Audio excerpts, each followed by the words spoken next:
Bill O'Reilly, welcome to the program. Bill, how are things? Busy, Beck. I'm glad you're back on the radio. Thank you. Feeling better, I hope? I am feeling better. Yesterday did not help my blood pressure at all. No. I watched this yesterday, and I'm anxious to hear your view of this. I thought, with an exception of the lack of evidence, the lack of any specific detail, I couldn't come out and say, "Oh, she's lying. This is clearly a lie." It didn't feel like it came from her heart as much as it did from her head. But she was so afraid of testifying yesterday. I think that kind of jumbled everything. So I don't know if I even got a real read from her. But I'm willing to take it at face value if there was evidence. There is no evidence. And when Kavanaugh came up, I mean, he made me cry 2 or 3 times just because of the thought of what his life has been like against a foe that is shadow boxing. Tell me about it, Beck. I know. Okay. So I approach things differently than most media people do. And I watched all of it yesterday. I saw the whole thing because I was on BillO'Reilly.com tweeting. I wrote a column. Mm-hmm. I wrote a message of the day, and then I delivered my half-hour broadcast last night. I de-emphasized the testimony of Dr. Ford only because I can not say with any certainty what happened to her. And I think that's fair. I can't, it's beyond my capability. I can't read her mind. I can't read her heart. And I think talked to a therapist. Most Americans are like this. I'm not willing to throw her under the bus. Right. I respectfully listened to her. Yes. And then I started to put things together. So the headline of the story is, she cannot corroborate her accusation against an American citizen, Brett Kavanaugh. That's the headline. Everybody should understand that. Can't corroborate it. And everybody's gone over it, but I'll just tell you one thing. I have a 15-year-old son, and I discussed this with him. If you're 15 years old and you're traumatized, you remember, as Dr. Ford did. But you also remember details about it. You don't remember who drove you there or who drove you home? Impossible. To me. Now, I'm sure you can get a psychologist to come in and say, oh, no, people black out or whatever. To me, you got to know how you got home. Bill, I have to tell you, there are things that, the only thing I can compare this to is my mother's sudden death. I'm 15 years old. My mother suddenly dies. I can tell you where I was when I found out. I can tell you when I first suspected. I can tell you where I was. I can tell you when I was, which class I was in, what I was looking at. I can't tell you the names of the faces and the people around me, but I can remember all those details. I can remember what we had to do that day. I can remember some very clear specifics. It's beyond reason to me to not be able to say it was at this house, because that would be part of it. You would remember, you would avoid that house. You and I are logical, linear thinkers, all right? And so that is a major piece of our evaluation. But then it gets a little dicey. And this is the second headline. Dianne Feinstein is a villain. She orchestrated this whole thing. She directed Dr. Ford to the most radical left law firm in the country. Dr. Ford doesn't know who's paying her lawyers, doesn't know who paid for the lie detector test. Her lawyers told the Senate Judiciary Committee she couldn't go in for an interview because she was afraid to fly. And the woman from Arizona dismantled that immediately by saying, you, Dr. Ford, have flown all over the world. Did you notice, though, Bill, that they didn't, what the commentators were saying yesterday was not that they were, they said the Democrats or the Republicans and this prosecutor, they were trying to undermine her credibility. No, they weren't. They were trying to point out she's being used and manipulated here. I think that she bears a little bit of guilt for this. The Senate Judiciary Committee wanted to interview her to get her on the record so they could investigate her story, not to nail her to the wall. They wanted to get a timeline and names so they could check them out. She refused to do the interview. And you're telling me that a PhD doesn't know who's paying the lawyers? Mm-hmm. Doesn't know who's paying the lie detector test? Doesn't know what day the lie detector test was given? She said, well, it was on a day my grandmother died, or maybe the day after. It starts not to stack. And anybody in this country who has been accused of anything, and that includes kids in classrooms, all right, which they didn't do, unfairly accused, starts to say, all right, give me the facts. Tell me the facts. They weren't told. So my conclusion was, if I were a senator of the United States, I would vote to confirm Judge Kavanaugh, because there was simply nothing there to disqualify him. I'm a linear thinker. I'm a logical man. Everybody listening to us right now, ask yourself this question. Was there anything that you saw or heard yesterday that disqualified Judge Brett Kavanaugh from sitting on the Supreme Court? Is a woman standing at an elevator screaming at a senator that she herself was assaulted, therefore Judge Kavanaugh is guilty? Is that enough to vote against Judge Kavanaugh? Because that's what the senator from Hawaii is saying. That's what Kirsten Gillibrand from New York is saying, and Kamala Harris and Dianne Feinstein.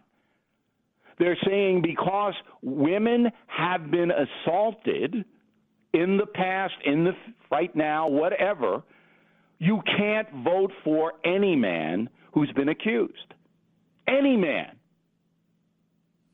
So therefore, anybody can raise an accusation to disqualify anyone from an appointed position or even running for office. All right. I want to get to Bill's take on what Kavanaugh said yesterday when we come back.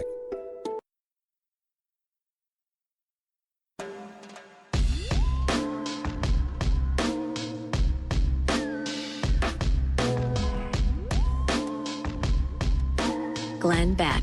Bill O'Reilly from BillO'Reilly.com. And his new book is coming out October 9th. It's called Killing the SS. You can buy it right now. You buy Addicted to Outrage, bundle it up with Bill O'Reilly's book, Killing the SS. It's coming out in a couple of weeks. Bill, your thoughts on Kavanaugh? He's being described everywhere in the press as angry and hostile.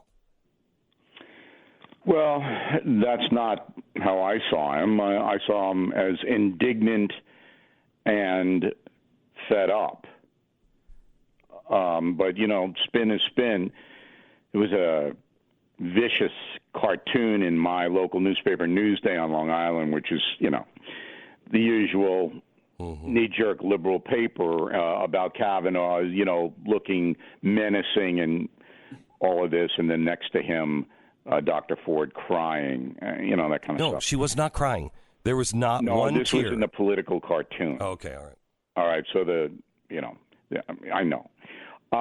The best moment that Kavanaugh had was when he talked about his 10-year-old daughter, suggesting that they pray for the woman. And I thought Kavanaugh was very smart to come out blazing, because you have to understand one thing, and this is the only thing that's going to save America. Because in your opening remarks, you were right. I mean, we're living now in a time where we're on the cliff. We can go over. If Americans say, hey, I'm going to support a party that's going to destroy anyone they don't like, I'm going to support that party and give them power. This is Stalin now, when the whole thing changes. But Kavanaugh came out, and he was very raw in his defense, saying, you destroyed me. And even if he gets confirmed, this will never go away. Never. Right. Never. And his wife and daughters will be traumatized forever as well. So you did it. And you did it for political reasons, because I'm innocent. Very powerful. Now, what I'm feeling and seeing in my community is anger and a backlash against the left-wing media, which is as dishonest as it's ever been in this country, and the Feinstein, Schumer-led Democratic Party. I'm seeing that here, and I live in a pretty diverse community, not a conservative place. And anger overrides every other emotion when it comes to voting and politics. Let me repeat that. Anger overrides everything else. Dr. Ford will be forgotten. Nobody's going to remember Dr. Ford unless she continues a crusade in 2 months. But Kavanaugh, they're never going to forget. And the anger about attacking him and his family is now at, I think, a record level. I saw the overnights just for the cable news, Fox News doing record ratings because people are coming in there who support Kavanaugh. The others, CNN and MSNBC, are far behind. So the anger is being galvanized. And will it show up in the midterm elections? I think it might. I think it might, because too. I fully expect, Beck, another attack either on Kavanaugh or President Trump coming before the vote next week. Back on with more with Bill O'Reilly in a minute.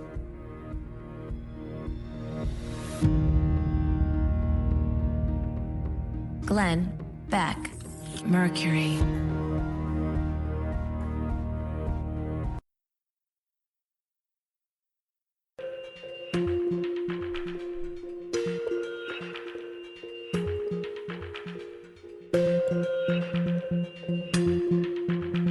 You're listening to the Glenn Beck program.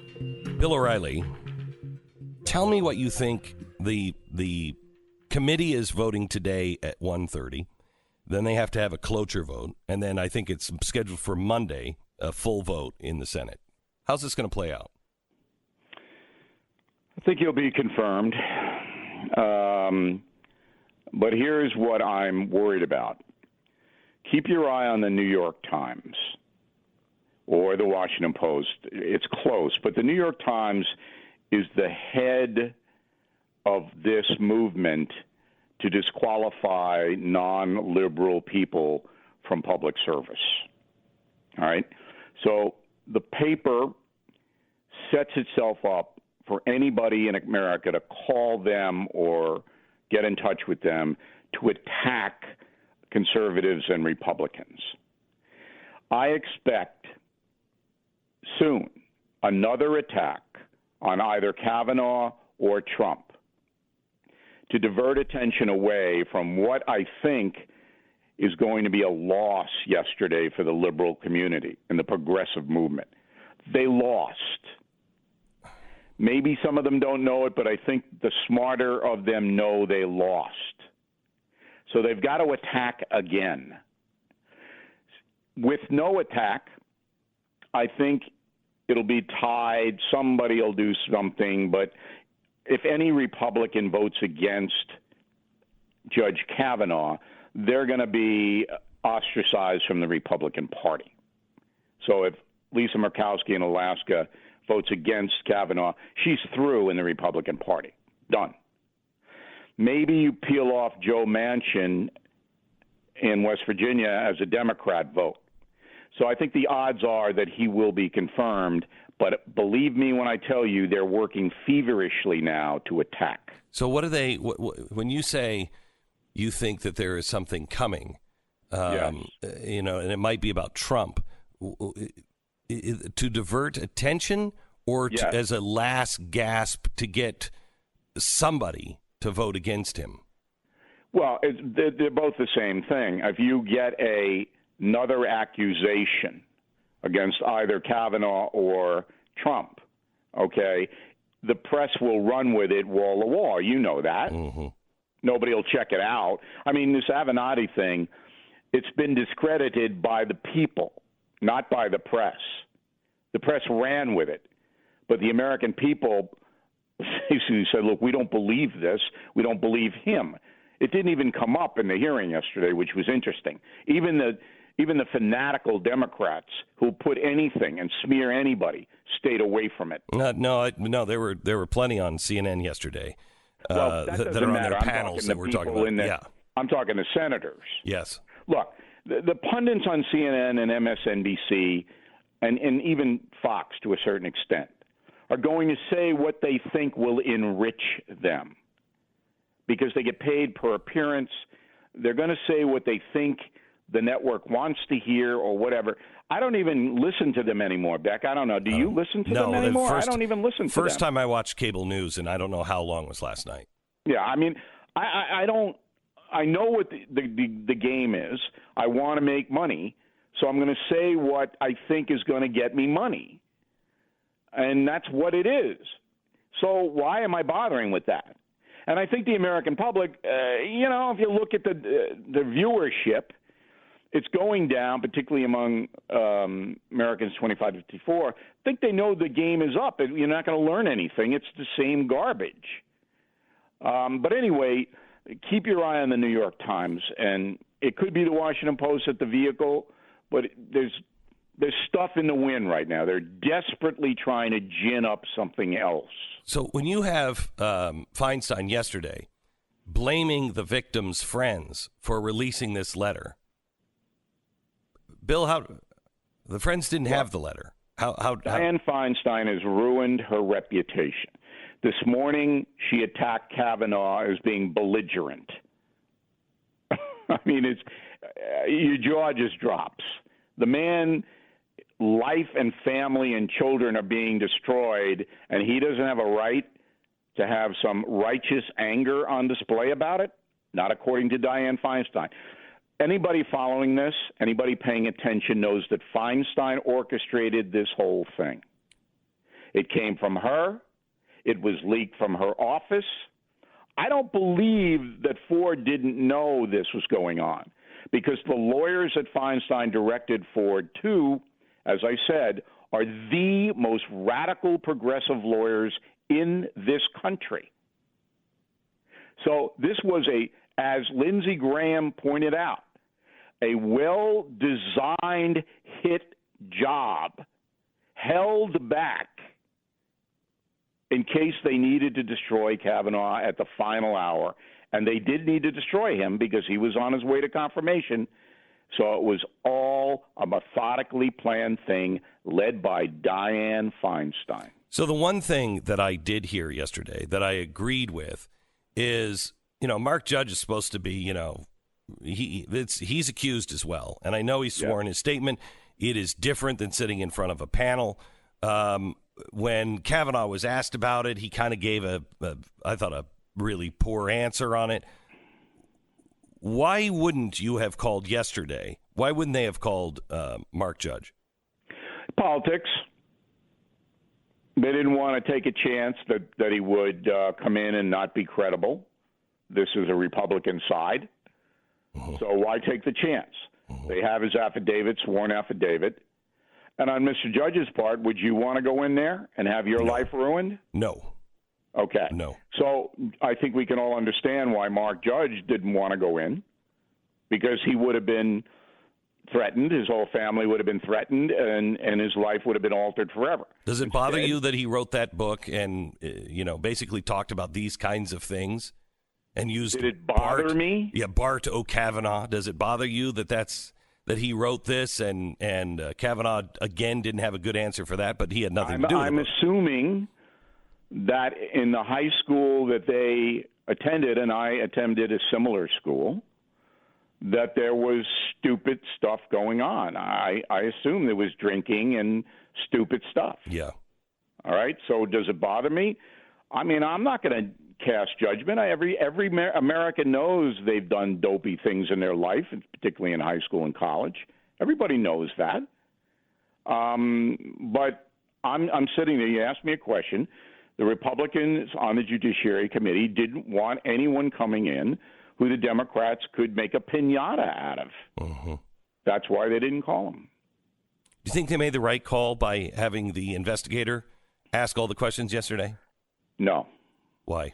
I don't believe she was effective at all, and she wasted a tremendous amount of time. She didn't have a sense of urgency.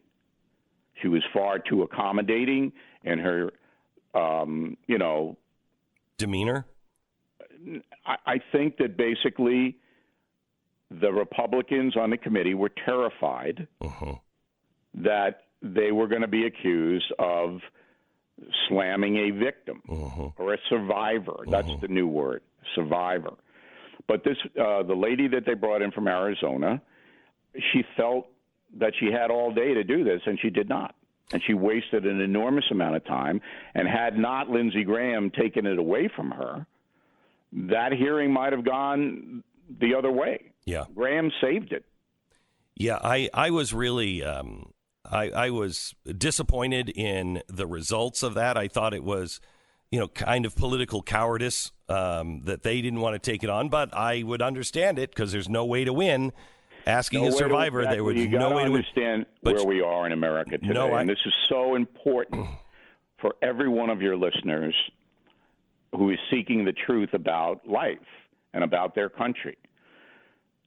Anyone who goes up against the progressive movement, anyone is going to be attacked and their lives may be destroyed.